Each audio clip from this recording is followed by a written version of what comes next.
Well, you know, but, you know.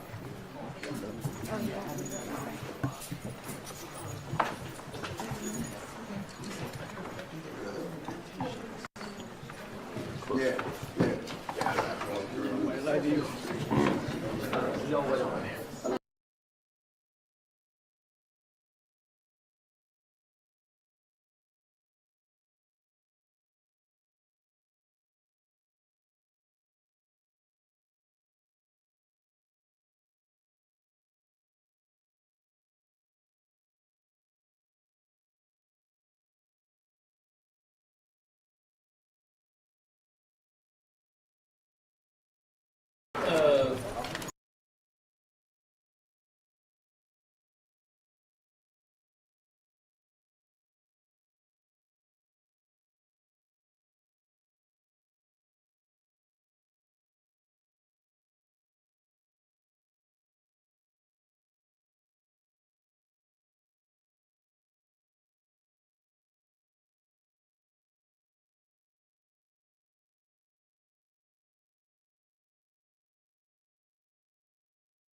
Right here, Will. Oh. Thank you, Small. Thank you. I'm sorry.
All rise. Department 22 now in session. The Honorable Susan Johnson presiding. Good afternoon, Council. Good Good afternoon. Okay, I'm calling the case of State of Nevada versus Deobra Redden, case number C243805558-1. Will council who's present please identify yourself for the record? Good morning, Your Honor, or good afternoon. Liz Mercer and John Giordani for the state. And good afternoon, Carl Arnold for Mr. Redden, Your Honor. And I see that he's present and in custody. Okay, this is the time set for sentencing. Are we ready to proceed? We are, Your Honor.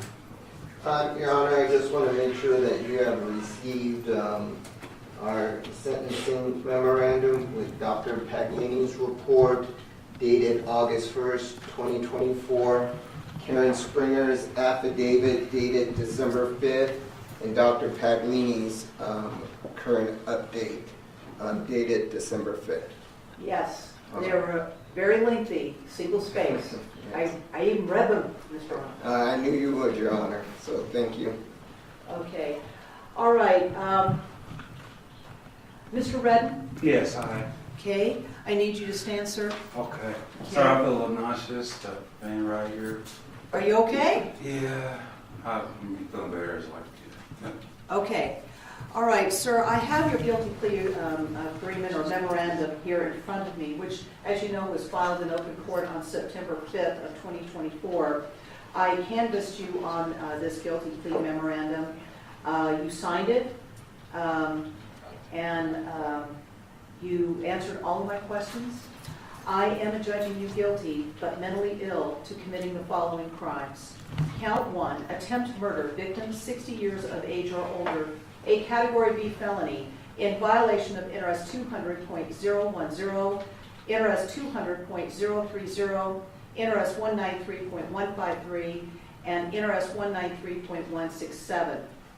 Count 2, battery on a protected person resulting in substantial bodily harm, victim over 60 years of age or older, a Category B felony in violation of NRS 200.481, and count 3, intimidating public officer, a Category C felony in violation of NRS 199.300, count 4, battery on an officer resulting in substantial bodily harm, a Category B felony in violation of NRS 200.481, count 5, performance of act or neglect of duty in willful or wanton disregard of safety of persons or property, resulting in substantial bodily harm or death, a Category C felony in violation of NRS 202.595, count 6, battery by prisoner, a Category B felony in violation of NRS 200.481 subsection 2F, and count 7, unlawful act relating to human excrement or bodily fluid, a Category B felony in violation of NRS 212.189. Does the state have anything to present? Yes, Your Honor. All right. Thank you.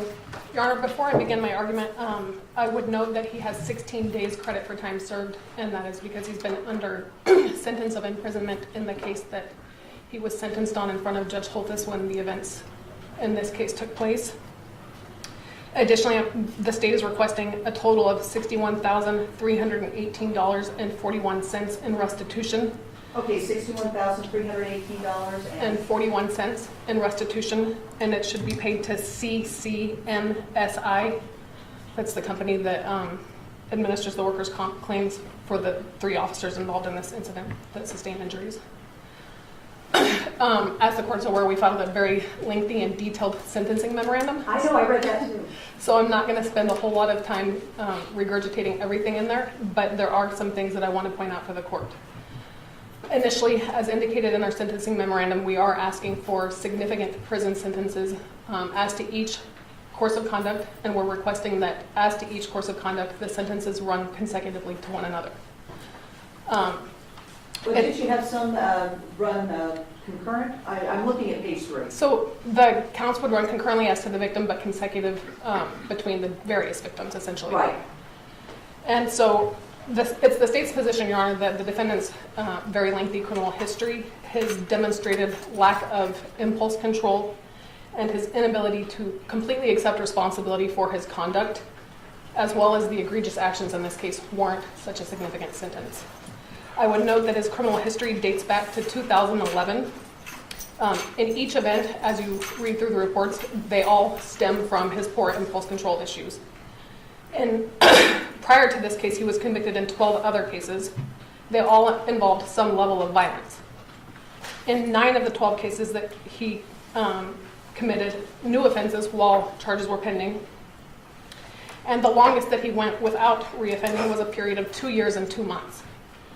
The only time that he did not commit new crimes was when he was in custody, Your Honor, and subject to detention. I point these things out because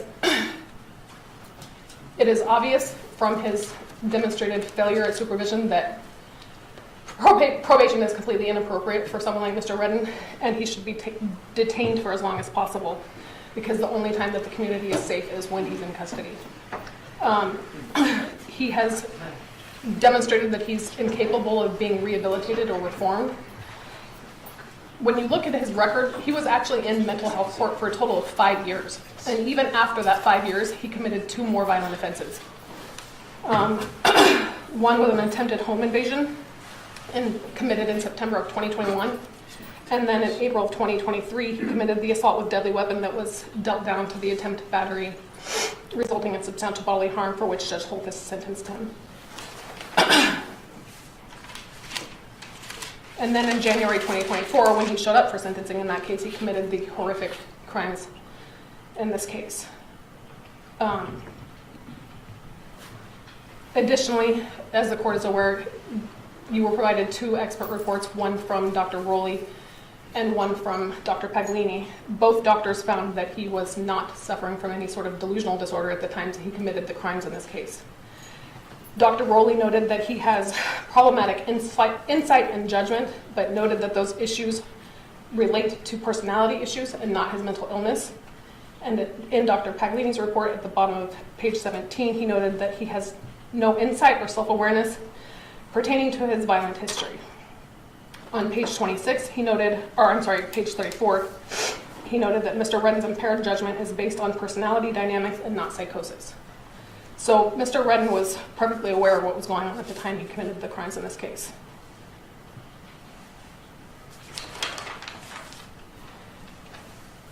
I think that what you notice pretty glaringly when you look at his criminal history is that Mr. Redden has repeatedly failed to recognize that he is the common denominator in these cases. It is his actions that end him up in situations such as this. It is not him being victimized by other people, it is his conduct. And until he accepts responsibility for reforming his conduct and for his poor impulse control, he's really incapable of being rehabilitated, because if he doesn't believe that he's done anything wrong, what's the incentive to improve?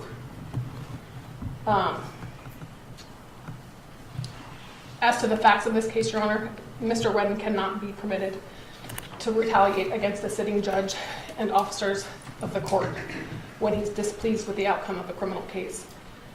Judges need to be free to make the rulings that they believe are appropriate based upon the information presented to them. And due to his extreme conduct in this case, a heavy sentence is warranted, Your Honor. It is my understanding that Judge Holthus does not wish to address the court personally, but she has prepared a statement that Mr. Giordani will read to the court with the court's permission. We would ask that it be read last, as it is essentially a victim impact statement, which would statutorily be provided to the court last. Thank you. Mr. Arnold. Your Honor, I'll let Mr. Redden speak first. He wants to address the court. Judge, Miss Judge Susan H. Johnson, I don't understand why the state is really going after my character.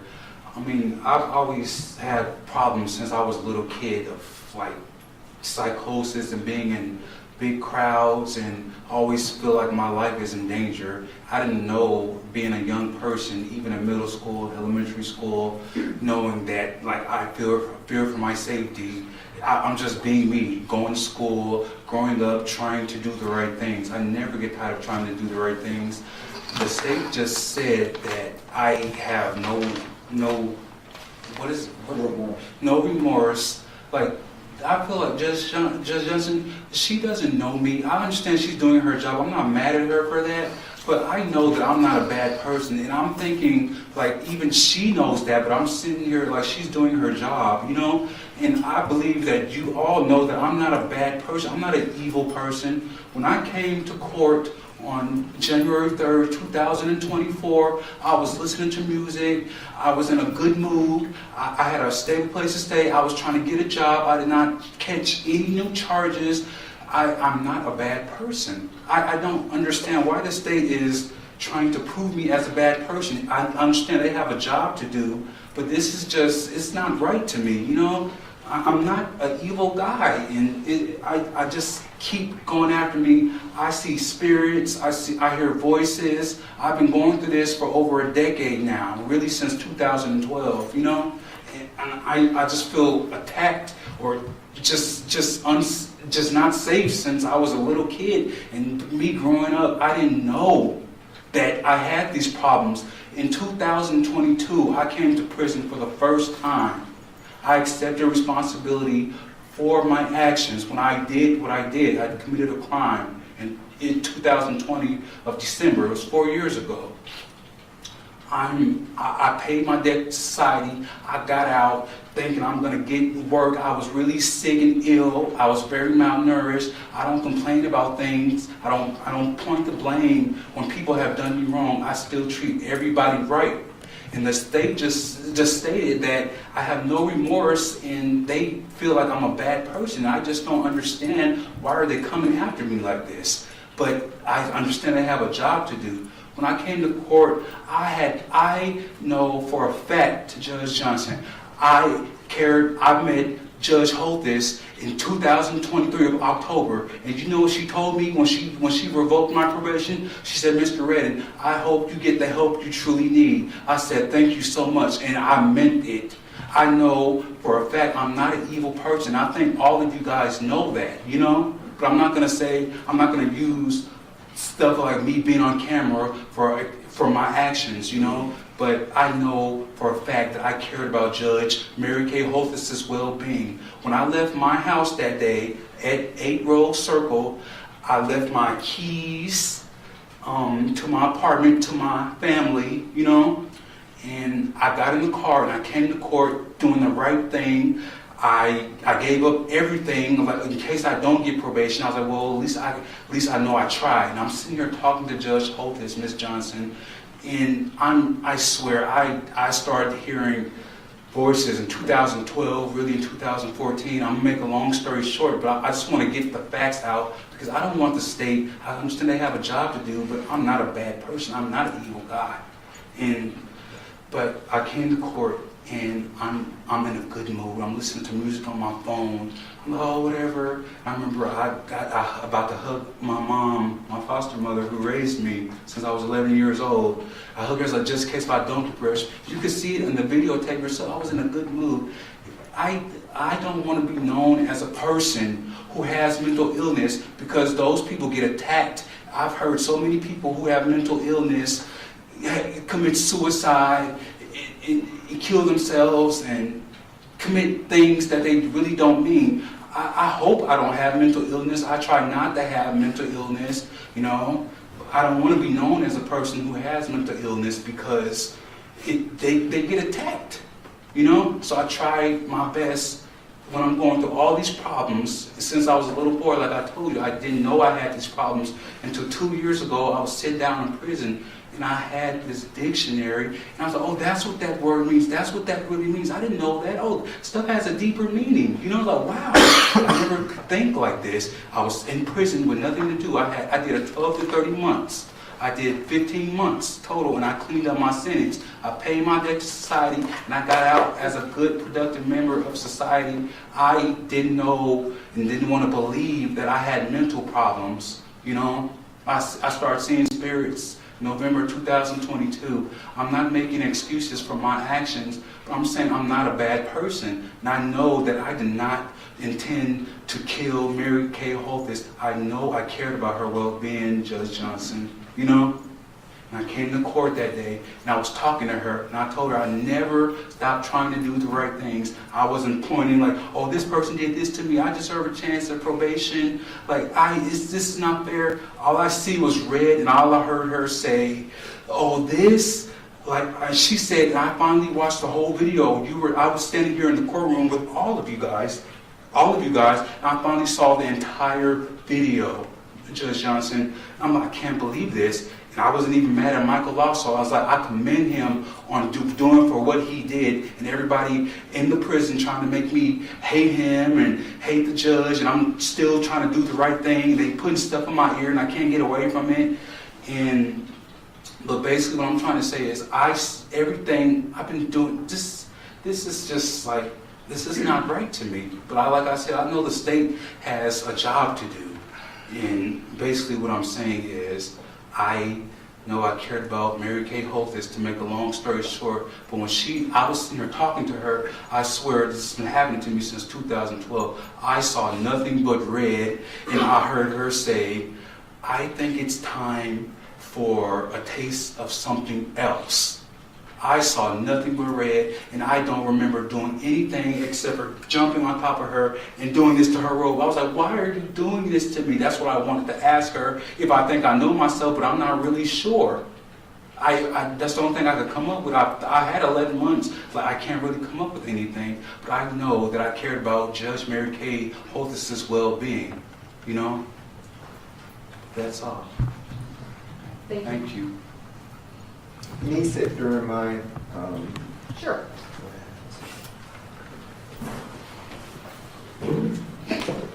and Your Honor, again, I hear the state in that they're saying it's a lack of impulse control. I agree with that. However, he's adjudicated guilty, not guilty, but by mental illness. And so, bottom line, his ability to control his impulses are vastly different from my ability, from, Mr. Giordani's ability. He does not have the same ability to control his anger, what he's going to do, because, as you saw in Dr. Paglini's report, from day one, from birth, he has had this mental illness based upon his mother's drug use at the time of her pregnancy, the stuff that he saw during him growing up, going through different households, going to a stable home in his foster parent, but he was still unable to comply with just normal behaviors. And all of that should be taken into account. I think this case starts again in April of 2013. The 18th is when he was arrested after going after his brother-in-law with the baseball bat. Basically, again, this was during a period of time where he wasn't doing his medication. He was off his meds. He's going through his paranoid disorders, whatever those that were outlined by Dr. Paglini. And this whole incident arises from that. He gets into court and he's deemed incompetent. He can't comply with the normal court proceedings that were occurring. He refused transport 3-4 different times. Then he gets into court and he's unable to control himself. Why? Because he wasn't on medication. He goes to competency court. He is eventually given medication to subdue the voices, to subdue his impulses, and he's able to comply. That person that is able to comply is the person that we see today, Your Honor. We made sure that he was on his medication. We asked the prison. I asked him personally. That wasn't done prior to his sentencing in the original case that occurred out of the 2023 incident. And that's the other point I wanted to bring up. This case is very different than most of the cases where we have a mentally incompetent person in the court proceedings. Usually, their incompetency keeps them in custody. This is the first that I'm aware of that they're actually released out of custody. He was released, and then he had the inability to get back on the medication that was being given to him free of charge at Clark County Detention Center. He tries to make appointments, as you saw in Ms. Springer's affidavit, to get this medication.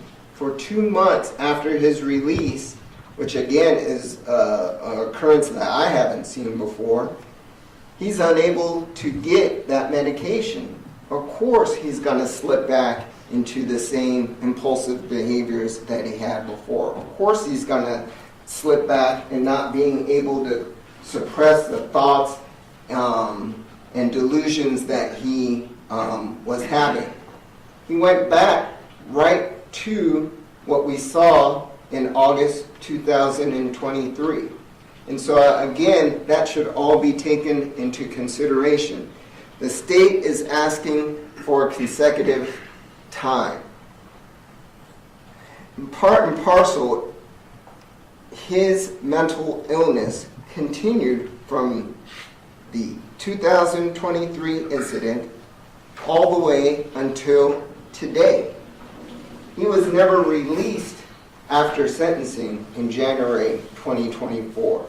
We're asking, and I'll get to how much time, but we're asking that it all be run concurrent with his sentence that was received from Judge Holthus, the 1948, to whatever Your Honor believes is appropriate today. And the reason why we're asking for this to be concurrent is simply because he didn't have the chance to get out. He didn't have the chance to rehabilitate himself. He didn't have the chance to demonstrate to the court that, okay, he learned his lesson. He was still under the state's control during the time of his sentencing. The same state that we forgot to inquire prior to his sentencing whether he was under his medication, the same state that didn't provide him with his medication, the Mojave Health Clinic, being it during the holidays, was unable to give him an appointment. I believe that this case has shed light on people's mental illness and what we have to do to, number one, bring them into court and understand what they're going through. And I don't think the answer is just throw away the key, give them a whole bunch of years. That benefits no one. We understand that a message has to be given. Since he's been on his medication, as you see him today, Your Honor, he's being courteous, he's being compliant, and he's deeply remorseful about the events and what happened that day. What I haven't shared with anyone other than my staff, and me and Mr. Redden talked about it. The first time that he saw the entire video was right here in court during the presentation of evidence. I was sitting right next to him. His reaction was very visceral. It was almost like he wanted to throw up. He called himself a monster. He did, Your Honor. That's me. I'm a monster. I can't believe that I did that. I did not mean to hurt that woman like that. I can't believe that I did that. That's what he said sitting in the same exact chair during trial. I believe he just, like he said, he doesn't have any specific recollection of coming over the bench, but when he saw it, he was deeply remorseful. He was just shocked about how he could act that way. And I think, Your Honor, all that should be taken into consideration.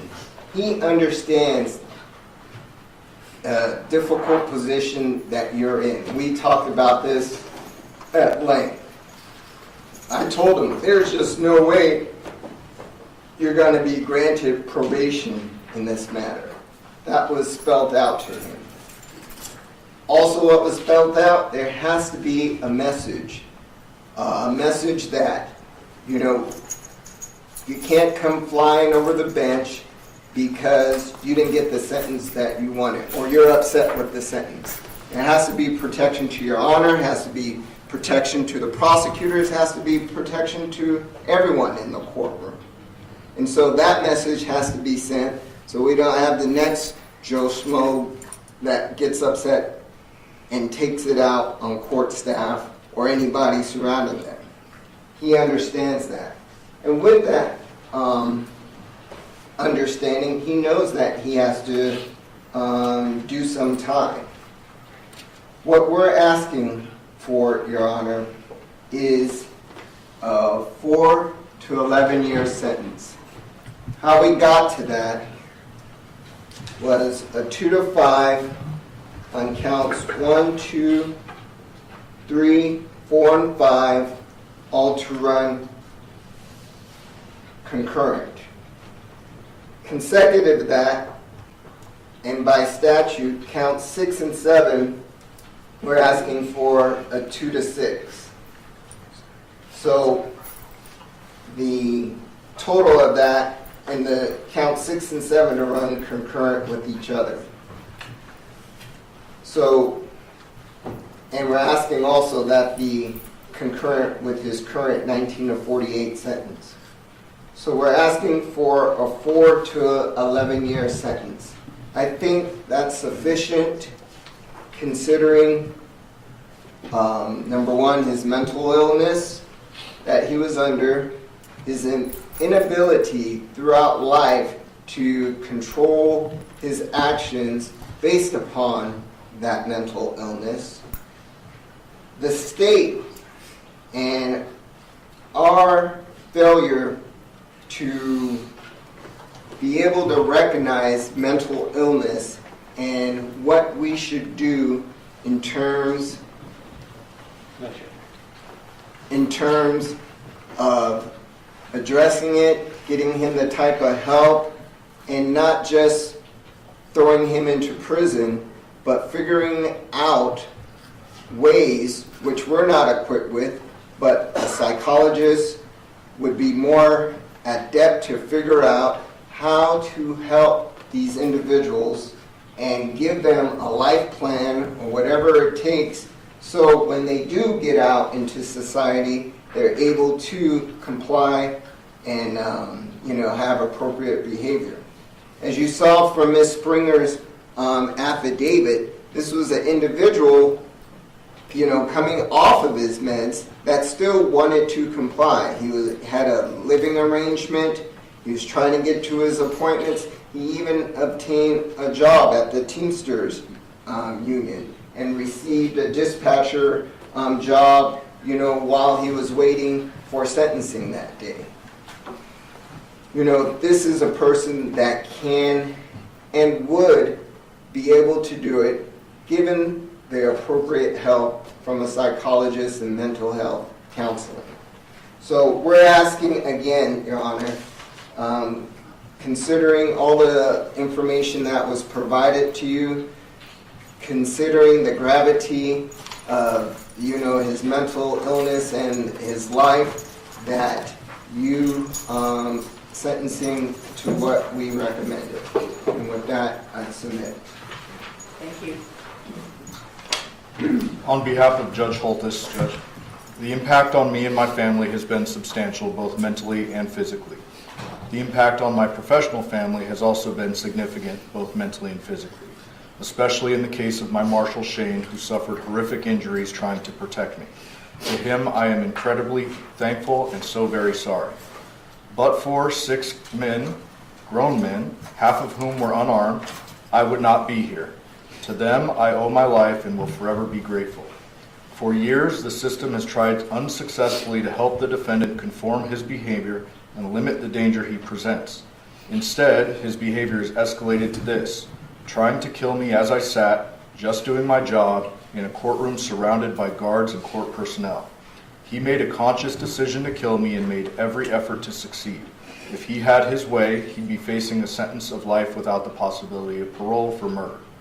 It is likely no surprise that for me, as well as his future victims who may not be as lucky, I wish for the maximum sentence allowed. Thank you. Were there any other speakers? No, we'll submit it, Judge.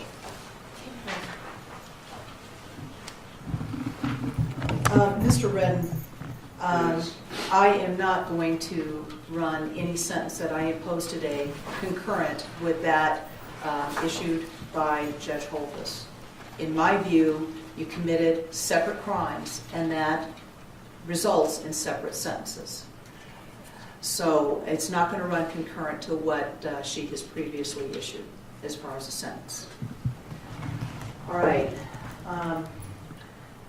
With respect to this sentence, first of all, there will be a $25 administrative assessment fee, a $3 DNA administrative fee. And Mr. Arnold, were you appointed or were you retained on this? No, I actually did this case pro bono, Your Honor. Okay. There will not be any DNA testing fee because frankly, given your history, it's already been taken. Your actions on that day, you know, it was not just retaliation or an attack upon Judge Holthus. It was also an attack on the judiciary. And I'm mindful of that. And while there is no question that you've got some mental illness issues, which is why you pled guilty but mentally ill, but there was no doubt by these doctors that you knew the difference between right and wrong when you did what you did. So this is what I'm going to do with respect to the sentence.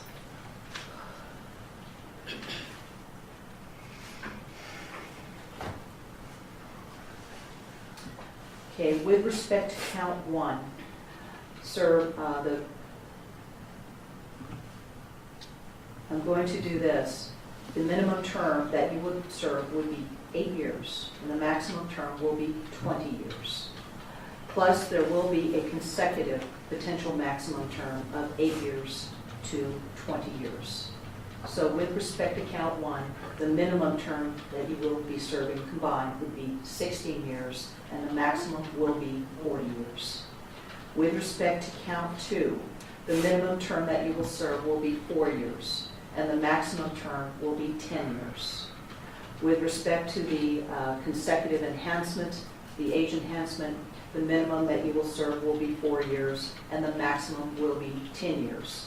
So with respect to count 2, the minimum term combined will be 8 years, and the maximum will be 20 years. The term that I impose with respect to count 2 will run concurrent to count 1. With respect to count 3,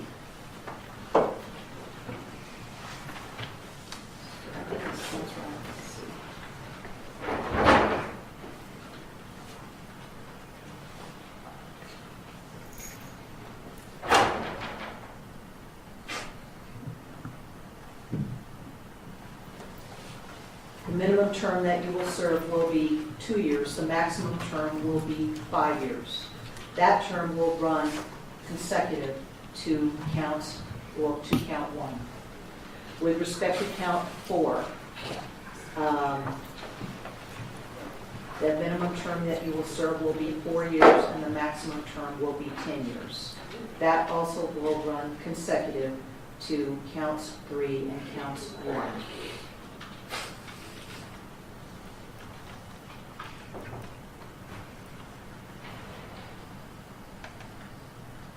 With respect to counts, well, wait a minute, yeah, okay. With respects to counts 6 and 7, sir, the minimum term in both of those counts will be 4 years. The maximum term will be 10 years. However, those will run concurrent to each other. right? So I'm not following what your attorney has suggested. I am following what the state has suggested. Did I catch them all? I believe you skipped 5. With 5? Correct. Sorry about that.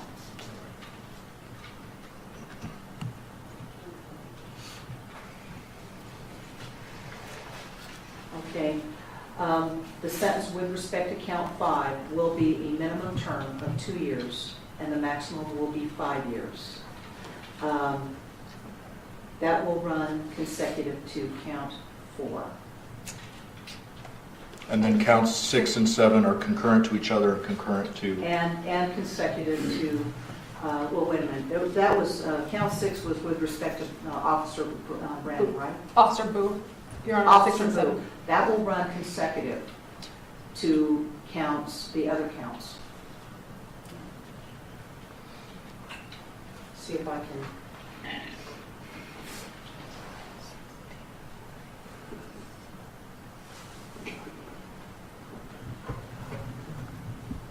Yes, ma'am. Did you get all those?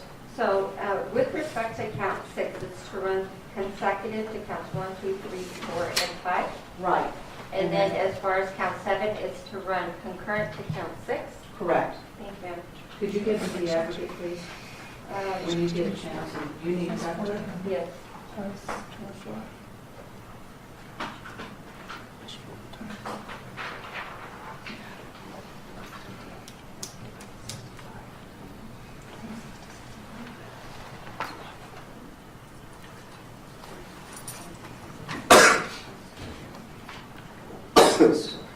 you show 26 to 65.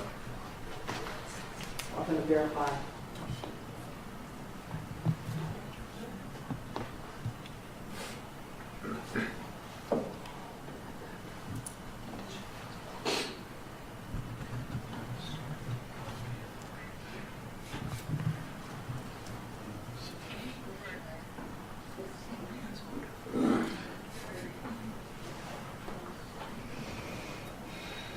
Well, that does sound about right, but let's verify. And Your Honor, as to the restitution? There will also be restitution to the victim. Thank you, Judge. I still keep coming up with 36 on the top. Maybe it's 22. So here on count 1. This, counts 1 and 2, that's 16. Yes. That's 8. And then 8 goes into 16. Yeah, so here I have the, and then you have the added 8 of the 20. The average is 1640. Right. And then here you have, it's going to run consecutive, so you said average. Well, actually, Yeah. this will run, Concurrent. Oh, it's concurrent. I'm sorry, Concurrent. that's why. okay. Okay, so 26. Yeah, count 2 will run concurrent to count 1. So 26 on the bottom, and on the top, you have 40.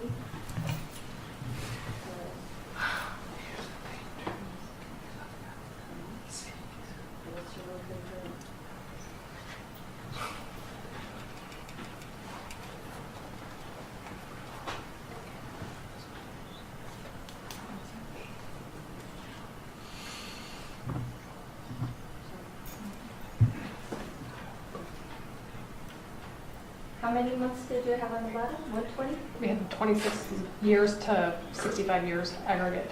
65. That looks about right. Okay. And there will also be restitution to the victim, payable to the victim in the amount of $61,318.41, and that is CCMSI. Yes, Your Honor. And what does that stand for? I don't know. I apologize, Your Honor. Okay. Could you do me a favor I can and look let it me up. know what that is? Because Yes. we need to put that in the judgment of conviction. And we need to give this gentleman credit for time served. 16 days. 60 days? 16. 16 days. Okay. Thank you. Thank you, Judge. Okay. Thank you.